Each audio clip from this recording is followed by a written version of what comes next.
Hello everyone, welcome to वाइंग physics. तो last video में मेमोरी बेस्ड क्वेश्चंस हमने सोल्व किए थे जो मेरे पास शेयर हुए थे मैथमेटिकल फिजिक्स की वो। और हमने ये भी बोला था कि जो भी क्वेश्चन हमने मैथमेटिकल फिजिक्स के सोल्व किए हैं ना, 5 क्वेश्चन हमने सोल्व किए थे, वो सारे के सारे अपने कंटेंट से कवर हो रहे हैं। जो 50 to 60% सिलेबस हमने मैथमेटिकल फिजिक्स का किया है उसी से। आज की वीडियो में कुछ अदर मेमोरी बेस्ड क्वेश्चंस हम सोल्व करने वाले हैं अदर सब्जेक्ट के। तो एक बात तो आपको क्लियर हो ही गई होगी कि जो PYQs हैं वो कितने इंपॉर्टेंट हैं। और अगर नहीं भी हुई है ना, तो आज की वीडियो में जो क्वेश्चन हम सोल्व करेंगे ना, उससे आपको क्लियर हो जाएगा। हमने सिर्फ मैथमेटिकल फिजिक्स और क्वांटम मैकेनिक्स 2 सब्जेक्ट के PYQs सोल्व किए हैं। और मैथमेटिकल फिजिक्स के जो 5 क्वेश्चन थे वो अपने सिलेबस से कवर हो रहे हैं। और क्वांटम मैकेनिक्स में 2 क्वेश्चन मुझे शेयर हुए हैं, वो दोनों क्वेश्चन सिमिलर क्वेश्चन हम अपने सिलेबस में कवर कर चुके हैं, PYQs में हम कवर कर चुके हैं। और जिस भी वीडियो में हमने वो कवर किए हैं ना सिमिलर क्वेश्चन, उन वीडियोस का लिंक मैं आपको डिस्क्रिप्शन में दे दूंगी। तो जो PYQs है ना वो बहुत इंपॉर्टेंट है। और ये हमने बात प्रिपरेशन स्ट्रेटेजी वाली वीडियो में भी बोली थी कि प्रिपरेशन स्ट्रेटेजी आपको चेंज करने की ज़रूरत नहीं है, आपको वैसे ही करना है। पहले तो बेसिक्स करना है, उसके बाद आपको जो टॉपिक सिलेबस में मेंशन है वो हम पढ़ेंगे, देन PYQs हम सोल्व करेंगे। अगर फिर भी हमारे पास टाइम बचता है तो कुछ अदर सेम टाइप के ही क्वेश्चंस हम सोल्व करेंगे। तो PYQs जो हैं वो बहुत इंपॉर्टेंट हैं। और अगर आपने प्रिपरेशन स्ट्रेटेजी वाली वीडियो नहीं देखी थी जून 2022 की, तो वो भी आप यहाँ से देख सकते हो। तो आज की वीडियो में जो लास्ट वीडियो में हमने क्वेश्चन सोल्व किया था मैथमेटिकल फिजिक्स का था, वो इंटीग्रल सोल्व करने वाला जो लास्ट क्वेश्चन था। तो उस पर काफ़ी स्टूडेंट्स के कमेंट आ रहे थे। उन्होंने एक मतलब जो क्वेश्चन हमें गिवन था एग्जाम में वो वाली डेफिनेशन दी है कि जो इंटीग्रल हमें सोल्व करना था ना, वो क्या सोल्व करना था, 0 to ∞ e⁻⁻ x⁻² इंटू में dx। तो ये इंटीग्रल हमें सोल्व करना था कि इस इंटीग्रल की वैल्यू क्या आती है। तो ये भी हम आज की वीडियो में देखने वाले हैं। हमने क्या सोल्व किया था, यहाँ पे a कंसीडर किया था और यहाँ पे क्या कंसीडर किया था, x⁻n। ठीक है। तो अगर आप जैसे हमने सोल्व किया था मेथड से, वैसे तो आप सोल्व कर ही सकते हो इसको। अगर हम मान के चले यहाँ पे क्या है x⁻0, यहाँ पे x⁻2m ही है। ठीक है। तो अगर इस इंटीग्रल से आप कंपेयर करते हो e⁻−ax² x⁻n dx, ये तो आपको पता है क्या फॉर्मूला होता है, Γn+1/2 डिवाइडेड बाई 2, जो भी यहाँ पे कांस्टेंट होगा, यहाँ पे तो कोई कांस्टेंट है नहीं x के साथ में। ठीक है। 2 इंटू में क्या आ जाएगा, an+1/2 a⁻n+1/2, ये फॉर्मूला होता है। अब यहाँ पे क्या है, x⁻n है। तो सिमिलर अगर कंपेयर करके हम सोल्व करें तो क्या आना चाहिए, Γ1/2। और जहाँ पे भी 2 है ना अपना, वहाँ पे यहाँ क्या है, 2m है, तो 1/2m आएगा। डिवाइडेड में 2 था तो क्या आएगा, 2m आएगा। a की जगह पे क्या है, 1 है, तो a की पावर, तो 1 की पावर कुछ भी हम लेंगे 1 ही होगा। तो ये फॉर्मूला अपना बन रहा है। अगर मेथड से आप सोल्व करोगे तो कैसे सोल्व करोगे कि हमें क्या बनाना है, गामा फंक्शन बनाना है। तो क्या बनाना है, 0 to ∞ e⁻⁻x⁻n dx जो है वो किसके इक्वल होता है, Γn+1 के इक्वल होता है, या फिर हम बोले n फैक्टोरियल वैल्यू होती है इसकी। ठीक है। तो इस फॉर्म में हमें बनाना है। तो यहाँ पे क्या होना चाहिए, x होना चाहिए। तो x⁻ जो 2m है उसको हम क्या मान लेंगे, t, और 2m x⁻2m−1 dx क्या आ जाएगा, dt। तो यहाँ से dx की वैल्यू हम निकालेंगे तो वो क्या आएगी, dt/2m। x⁻2m−1 को हम t की फॉर्म में ही लिखेंगे तो क्या आ जाएगा, t⁻2m−1/2m, ये वैल्यू आएगी। तो इंटीग्रल अपना किस में चेंज होगा, 0 to ∞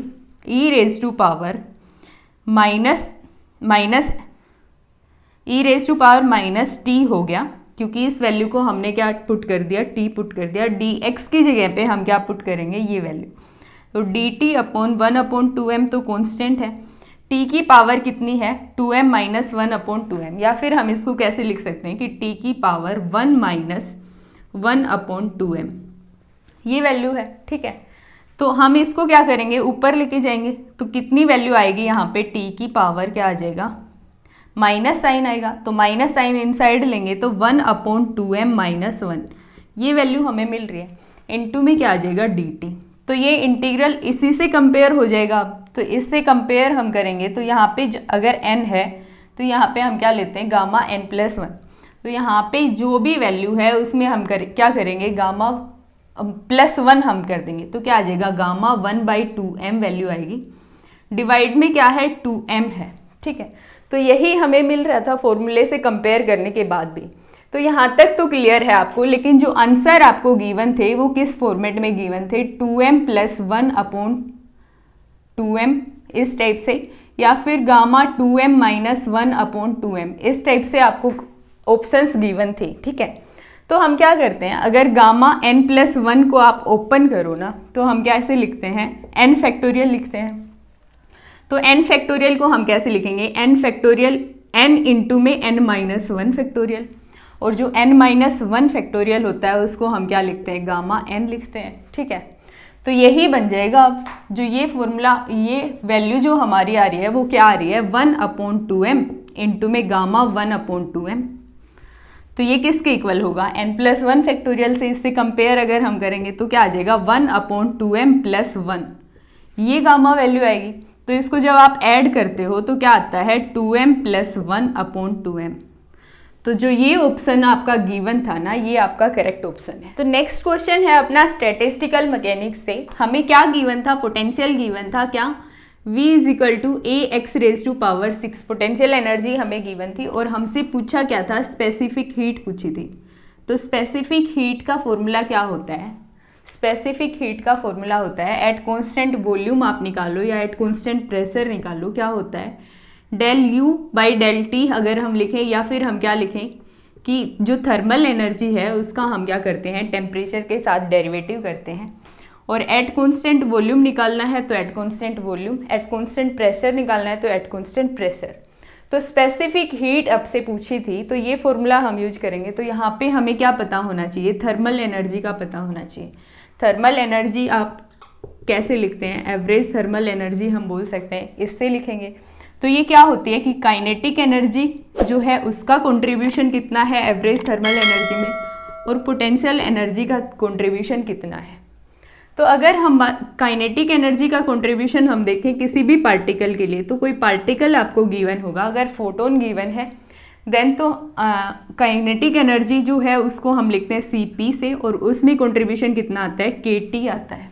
तो जो भी ये पावर होती है ना वो अपनी क्या चली जाती है, डिवाइड में चली जाती है। तो p²/2m अगर इलेक्ट्रॉन टाइप से कोई पार्टिकल आपको गिवन है तो उसका काइनेटिक एनर्जी का कंट्रीब्यूशन क्या हो जाएगा, 1/2 kBt।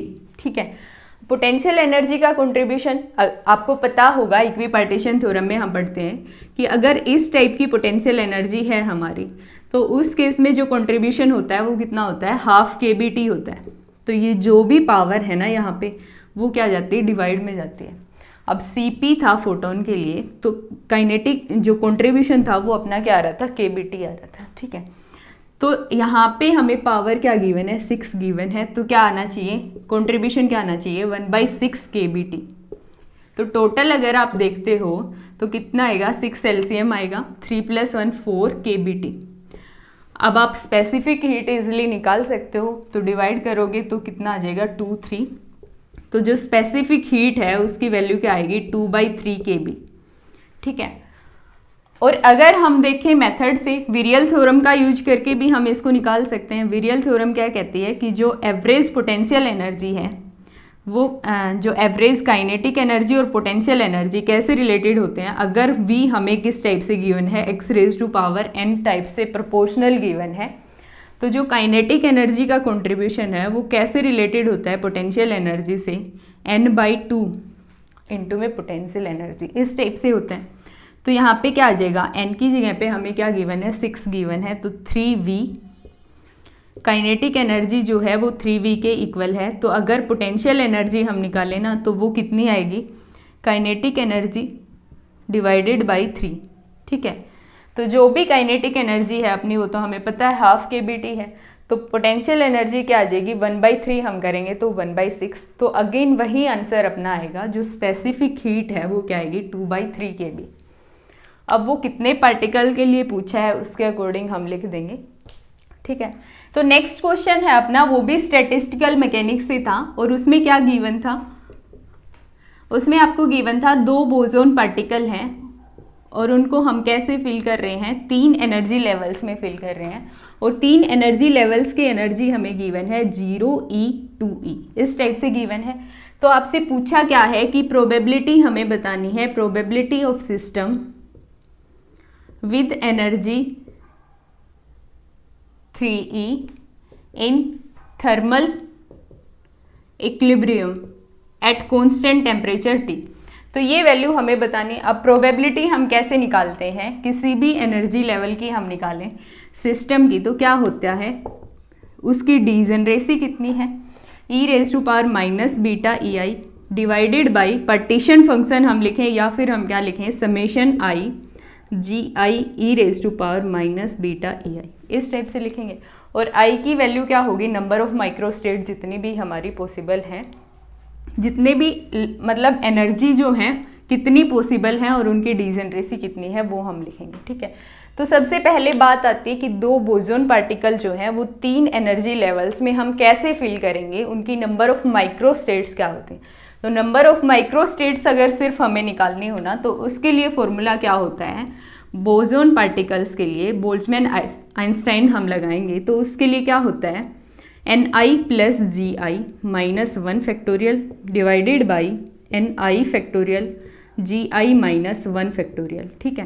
तो ये फॉर्मूले से हम नंबर ऑफ माइक्रोस्टेट निकाल सकते हैं, लेकिन हमें साथ में एनर्जी भी पता होनी चाहिए। तो एनर्जी हम कैसे फिल करते हैं, ये बोसोन पार्टिकल्स जो हैं 0E और 2E की एनर्जी लेवल्स में हमें फिल करना है। तो क्या क्या पॉसिबल स्टेट्स हो सकते हैं, क्या क्या पॉसिबल एनर्जीज हो सकती हैं सिस्टम की। तो Ni की जगह पे 2 बोसोन पार्टिकल हैं, Gi जो है वो हमें क्या बता रहा है, नंबर ऑफ एनर्जी लेवल बता रहा है। यहाँ पे Gi जो है वो नंबर ऑफ एनर्जी लेवल बता रहा है, यहाँ पे Gi क्या बता रहा है, डीजेनरेसी बता रहा है, ठीक है। तो Gi की जगह पे 3 लिखेंगे, 2 + 3 - 1 तो 4 factorial divided by 2 factorial and Gi - 1 2 factorial. तो 4 फैक्टोरियल को हम लिखेंगे 3 इंटू में 2 फैक्टोरियल, ये कैंसिल होगा, 2 से ये कैंसिल हुआ तो जो माइक्रो स्टेट हमारे पास आ रही हैं वो कितनी आ रही हैं, 6 आ रही हैं। मतलब 6 वेज हैं उनको फिल करने के।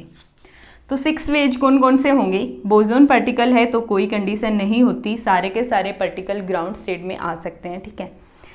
ग्राउंड स्टेट में आ सकते हैं, फर्स्ट एक्साइटेड स्टेट में दोनों पार्टिकल आ सकते हैं, सेकेंड एक्साइटेड स्टेट में दोनों पार्टिकल फिल हो सकते हैं। दूसरी पॉसिबिलिटी क्या है कि एक ग्राउंड स्टेट में हो, एक फर्स्ट एक्साइटेड स्टेट में हो। नेक्स्ट है कि एक ग्राउंड स्टेट में हो, एक सेकेंड एक्साइटेड स्टेट में हो। और नेक्स्ट है अपनी कि एक फर्स्ट एक्साइटेड स्टेट में हो, एक सेकेंड एक्साइटेड स्टेट में हो।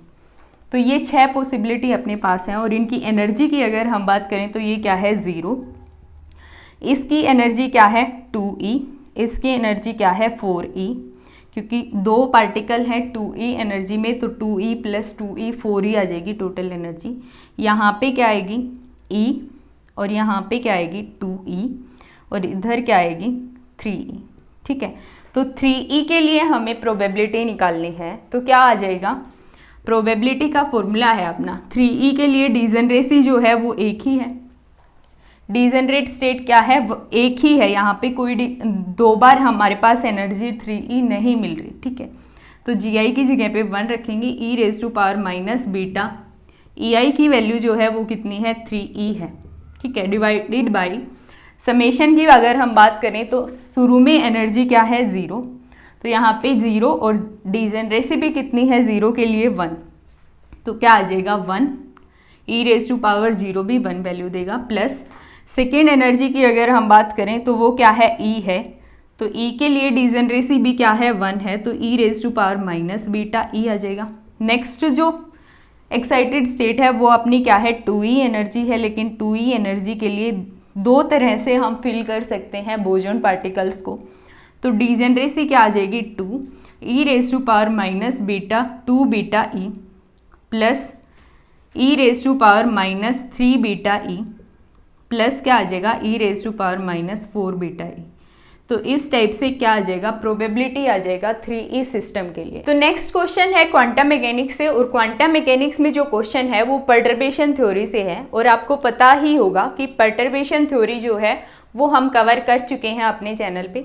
और पर्टर्बेशन थ्योरी में जो मोस्टली क्वेश्चन बनता है ना वो time independent non degenerate perturbation theory से बनता है, और वही हमने सोल्व करी थी। उसी पे हमने PYQs भी सोल्व किए थे कि कैसे हम क्वेश्चन सोल्व करते हैं अगर इस टाइप का हैमिल्टनियन हमें गिवन हो तो, time independent non degenerate perturbation के लिए।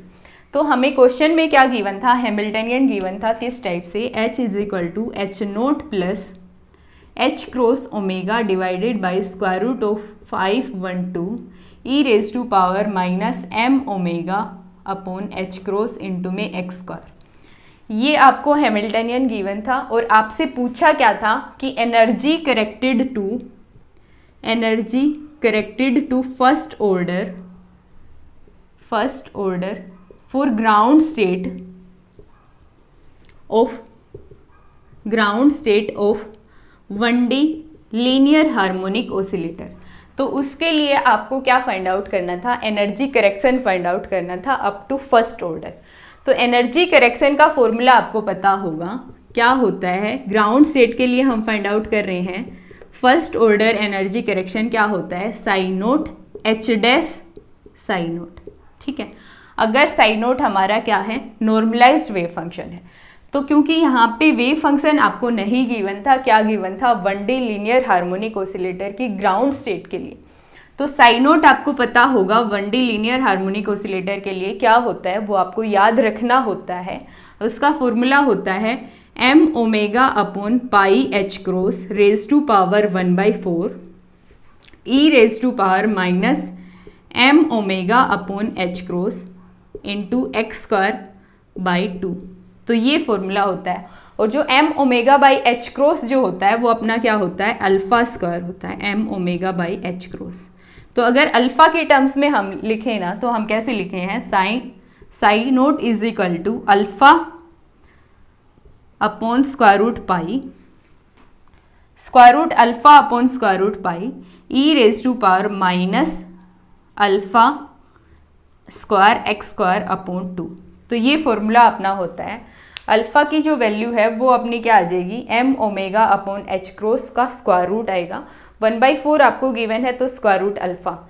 ये फॉर्मूला आपको याद रखना है ग्राउंड स्टेट वेव फंक्शन जो होता है 1D लीनियर हार्मोनिक ऑसिलेटर के लिए।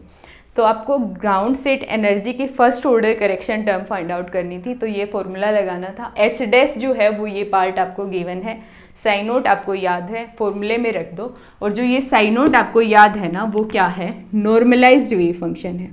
नॉर्मलाइज्ड वेव फंक्शन है इसलिए हमने नीचे वाली टर्म नहीं लिखी है। ठीक है, तो क्या फॉर्मूला आ जाएगा, अगर फर्स्ट ऑर्डर करेक्शन हम फाइंड आउट करें ग्राउंड स्टेट एनर्जी के लिए तो क्या आएगा, m omega upon pi H cross जो है वो तो कांस्टेंट है, बाहर आएगा। और साइन नोट दो बार हम लिख रहे हैं, मतलब इसको कैसे लिखेंगे, minus infinity to infinity psi naught star H dash psi naught d term, इस टाइप से हम लिखेंगे। अब x के टर्म्स में है तो dx आ जाएगा। तो minus infinity to infinity m omega upon pi H cross, इसका भी होगा साइन नोट का और साइन नोट स्टार का भी, तो क्या आ जाएगी पावर 1/2। और H डैश के लिए क्या आएगा, e raise to power minus m omega upon H cross x square by 2। H dash की वैल्यू हम पुट करेंगे तो H cross omega upon square root 512 जो कांस्टेंट है वो बाहर आएगा। क्या वैल्यू है, e raise to power minus m omega upon H cross x square है।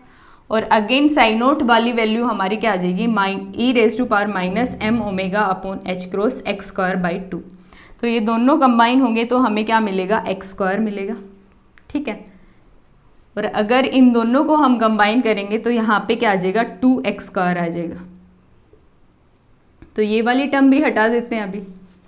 तो ओवरऑल जो इंटीग्रल हमें सोल्व करना है ना वो ये इंटीग्रल हमें सोल्व करना है। तो minus infinity to infinity e raise to power ये इंटीग्रल हमें सोल्व करना है। तो इंटीग्रल की वैल्यू क्या हो जाएगी, अगर हम इसको कन्वर्ट करें किसमें, जीरो टू इन्फिनिटी के इंटीग्रल में, तो अगर आप इसको ओपन करते हो ना तो सारी एक्स स्क्वायर की पावर्स हमें मिलेंगी। तो ये जो फंक्शन है ना वो इवन फंक्शन है, ठीक है। सारी की सारी पावर्स हमारी क्या है, एक्स स्क्वायर की हैं। तो अगर माइनस से भी हम चेंज करेंगे तो कोई चेंज नहीं आएगा। तो हम कैसे लिखेंगे, एच क्रॉस ओमेगा अपॉन, इसकी वैल्यू हमारी क्या हो सकती है, 64 इंटू में 8, तो 8 स्क्वायर रूट 8, और स्क्वायर रूट 8 को अगेन हम क्या लिख देंगे, 2 स्क्वायर रूट 2। तो ये वैल्यू आ जाएगी m omega upon pi H cross, और 2 से हम मल्टीप्लाई करेंगे क्योंकि 0 टू इन्फिनिटी में हम चेंज कर रहे हैं, तो इंटीग्रल चेंज होगा 0 to infinity e raise to power minus 2m omega upon H cross into में एक्स स्क्वायर डी एक्स। और ये इंटीग्रल आपने पढ़ा है, अभी हमने देखा था 0 to infinity e raise to power minus a x square, x raise to power n d x किसके इक्वल होता है, gamma n plus 1/2 divided by 2 a n plus 1 divided by 2, इसके इक्वल होता है। तो यहाँ पे क्या है, एक्स रेज टू पावर 0 है, तो एन की जगह पे क्या रखेंगे, 0 रखेंगे। तो इंटीग्रल की वैल्यू क्या आएगी, सिर्फ इंटीग्रल की वैल्यू मैं लिख रही हूँ, n gamma 1/2 divided by 2 into a क्या है, यहाँ पे ए की वैल्यू है 2m omega upon H cross, और उसकी पावर कितनी हो जाएगी, 1/2। तो कांस्टेंट है वो हम लिख लेंगे, 2 से 2 कैंसिल हो जाएगा, H cross omega upon 8 square root 2 m omega upon pi H cross, ठीक है। तो H cross raise to power क्या है, 1/2 ही है, यहाँ पे 1/2 पावर है, तो एच क्रॉस यहाँ से कैंसिल होगा और m ओमेगा भी कैंसिल होगा। गामा 1/2 की वैल्यू होती है स्क्वायर रूट पाई, तो ये भी कैंसिल हो जाएगा, ठीक है। अब यहाँ पे क्या बच रहा है, सिर्फ स्क्वायर रूट 2 बच रहा है, और स्क्वायर रूट 2 यहाँ पे है, तो क्या आ रहा है 1/2। तो H cross omega upon 2 into में 2 4 इंटू में 8 32, ये वैल्यू हमारी आ रही है ग्राउंड स्टेट एनर्जी में फर्स्ट ऑर्डर करेक्शन, ठीक है। और पूछा क्या है एग्जाम में, energy corrected to first order, ठीक है। Energy corrected to first order मतलब up to first order correction हमें फाइंड आउट करनी है। तो अगर ग्राउंड स्टेट एनर्जी हम एच नोट के लिए निकालें विदाउट पर्टर्बेशन, तो उसकी वैल्यू क्या होती है, ग्राउंड स्टेट एनर्जी की हाफ एच क्रॉस ओमेगा होती है, ठीक है।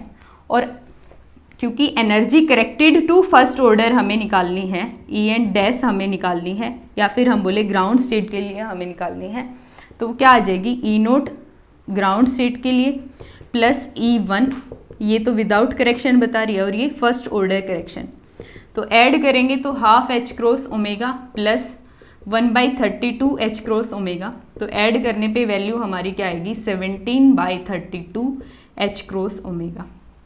तो ये जो आंसर था, अगर आपसे पूछा है एच क्रॉस ओमेगा के टर्म्स में, तो जो ऑप्शन 17/32 है वो अपना करेक्ट ऑप्शन हो जाएगा।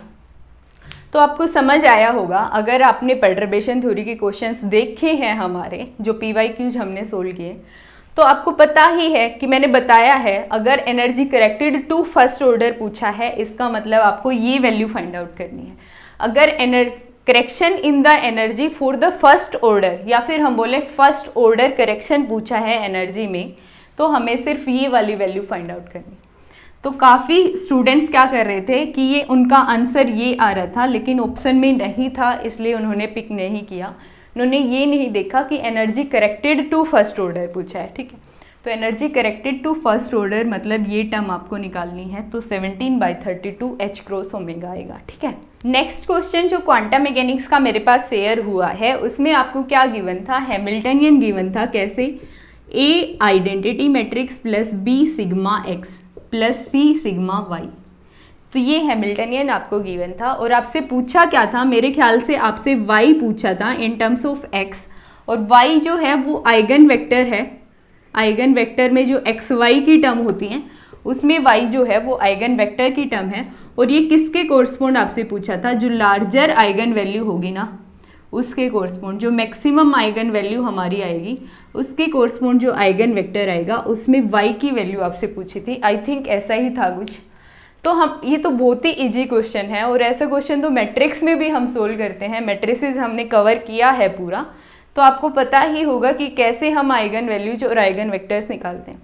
और क्वांटम मैकेनिक्स में भी प्रीवियस ईयर क्वेश्चंस जब हमने सोल्व किए, तो इस टाइप के क्वेश्चन हमने सोल्व किए हैं वहाँ पे। तो यहाँ पे आपको ध्यान रखने वाली बात क्या है कि सिग्मा एक्स और सिग्मा वाई जो पोली स्पिन मैट्रिसेस हैं वो मैट्रिसेस आपको पता होनी चाहिए, और क्योंकि ये 2x2 की होती हैं तो आइडेंटिटी मैट्रिक्स जो है वो भी अपने 2x2 की ही लेके चलना है, ठीक है।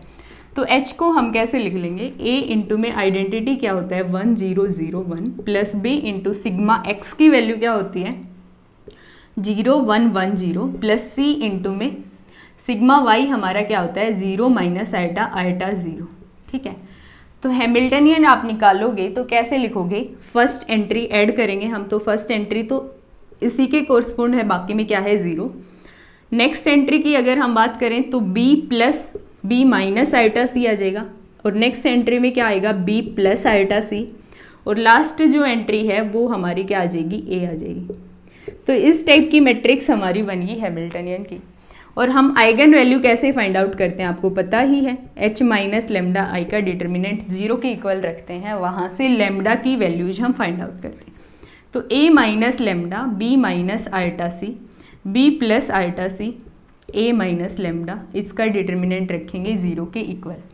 तो a माइनस लेमडा का क्या होगा square minus b plus eta सी into b minus eta C, ठीक है, इक्वल किसके है 0 के।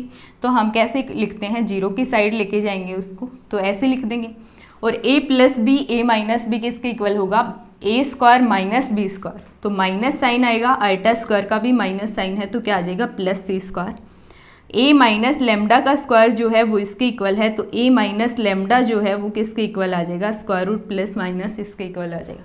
तो लेमडा की वैल्यू हमें फाइंड आउट करनी है, तो वो क्या आएगी, लेमडा को अगर हम उस साइड लेके जाएं और इसको इधर लेके आएँ तो a minus plus square root B square plus C square, ठीक है। तो ये वैल्यू हमारी आएगी।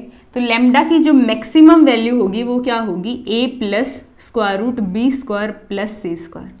तो ये लेमडा मैक्सिमम है अपना, और ये माइनस साइन के साथ क्या है मिनिमम है।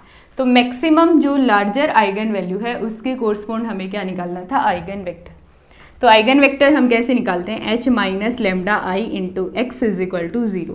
तो x अपना क्या है x और y इस टर्म में है, और h माइनस लेमडा आई की वैल्यू हम रखेंगे, तो लेमडा की वैल्यू हम यहाँ पे पुट कर देंगे, कौन सी मैक्सिमम वाली वैल्यू, ठीक है। तो लेमडा की वैल्यू क्या आ जाएगी a माइनस ये वाली, तो a कैंसिल होगा तो क्या आएगा माइनस बी स्क्वायर प्लस सी स्क्वायर, इसका क्या है स्क्वायर रूट। नेक्स्ट तो अपनी सेम ही है b minus eta c b plus eta सी, और यहाँ पे a माइनस लेमडा करेंगे तो माइनस, और यहाँ पे क्या आ जाएगा minus square root B square plus सी स्क्वायर। तो ये वैल्यू हमारी आ रही है, और ये किसके इक्वल है 0 0 के इक्वल है। तो मैट्रिक्स मल्टीप्लिकेशन हम करेंगे तो minus square root B square plus सी स्क्वायर इंटू में x plus b minus eta सी इंटू में y इज इक्वल टू 0। और नेक्स्ट इक्वेशन अगर आप देखो तो b प्लस आइटा सी into x minus square root B square plus सी square into में y is equal to 0। तो 0 के साइड लेके आएंगे तो यहाँ पे इक्वल साइन आ जाएगा, माइनस क्या होगा प्लस, और अगर इसको हम 0 के साइड लेके जाते हैं तो यहाँ पे भी ये जो माइनस साइन है वो अपना क्या हट जाएगा, ठीक है, ऐसे आएगा। तो y को अगर x के टर्म्स में आप देखो तो कैसे लिख सकते हो, फर्स्ट इक्वेशन से बी स्क्वायर प्लस सी square square root x upon B minus eta C, ठीक है। और y को अगर सेकेंड टर्म में हमें लिखते हैं तो कैसे लिखेंगे b plus eta c divided by square root B square plus C square, ठीक है, इनटू में क्या है x है।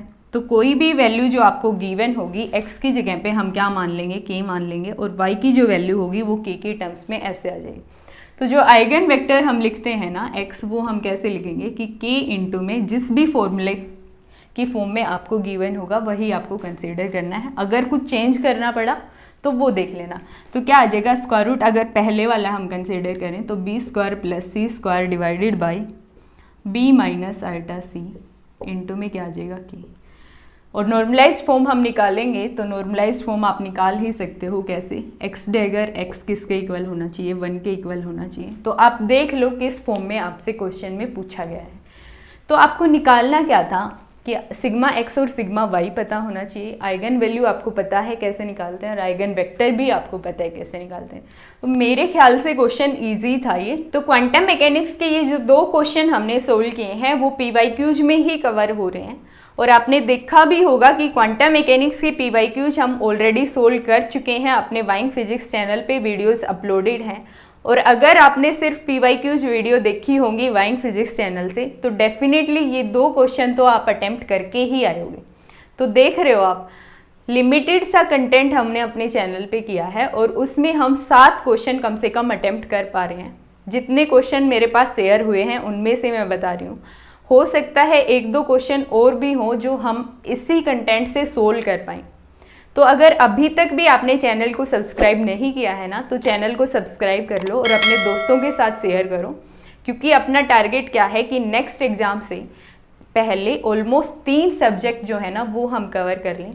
ऑलमोस्ट 70 to 75 मार्क्स का आपका पेपर उसमें से कवर हो जाए, इतना अपना टारगेट रहेगा। तो चैनल को ज़रूर से सब्सक्राइब कर लो, और नेक्स्ट वीडियो में कुछ अदर क्वेश्चन जो मेरे पास शेयर हुए हैं उनका सोल्यूशन मैं डालने वाली हूँ। तो अगर आपके पास भी कुछ ऐसे क्वेश्चंस हैं जिनके सॉल्यूशन की आपको रिक्वायरमेंट है, या कुछ क्वेश्चंस आपको याद हैं, तो वो आप हमें शेयर कर सकते हो टेलीग्राम चैनल पे, या फिर कमेंट सेक्शन में बता सकते हो। तो उनका सॉल्यूशन वीडियो जो है वो अपनी कल तक आ जाएगी। तो मिलते हैं नेक्स्ट वीडियो में।